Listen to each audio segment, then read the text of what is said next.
great. It's great. A little overwhelming, but it's exciting. Well, it's not so much an origin tale. In the beginning of our first installment, you have to establish who the character is, and as a result, it can be slow setting up a plot. So this movie, you get to dive right in.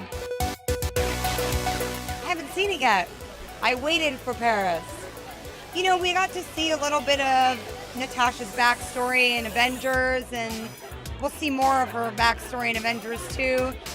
This time we really got to see who Natasha is as a person. This story is set in the present day. It's the first Marvel movie to be totally dedicated to Captain America in the present day. The first Captain America movie was back in World War II.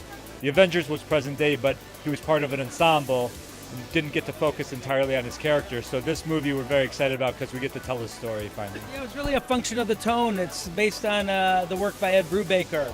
And that work had an espionage, sort of paranoid thriller tone to it.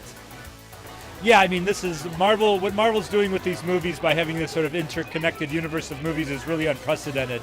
And it's great fun for us. It's great fun for the fans. And we're happy to have done a small part of it now.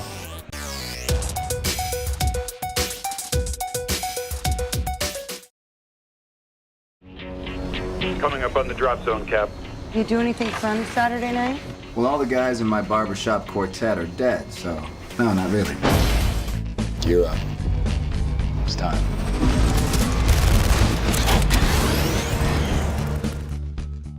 Marvel gave him a true background. They made him military ops. They gave him the ability to fly through a military program and really made the Falcon kind of a code name as opposed to his actual name. So I'm glad that they went with that.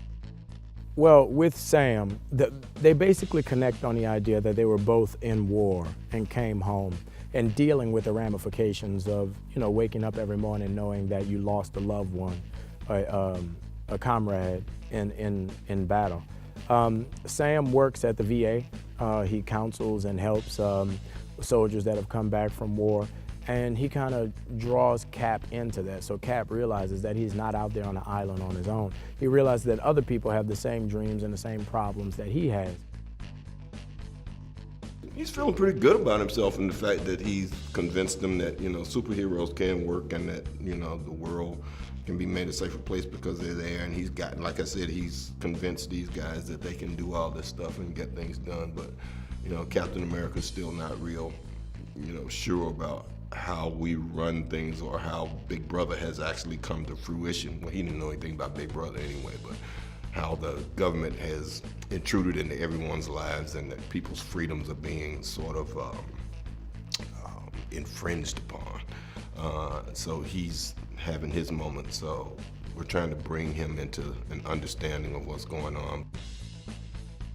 I'm playing Agent 13 and we're sort of introducing her as this up-and-coming agent, clearly very hard worker, really passionate about what she's doing here. I did really enjoy sort of watching their journey in the comic books, which is also interesting because it's different in each comic book. So for me, it was all about pulling, the stuff that I loved from each different comic book and from their relationship, and just trying to incorporate some of that into who, into who I'm playing in the film.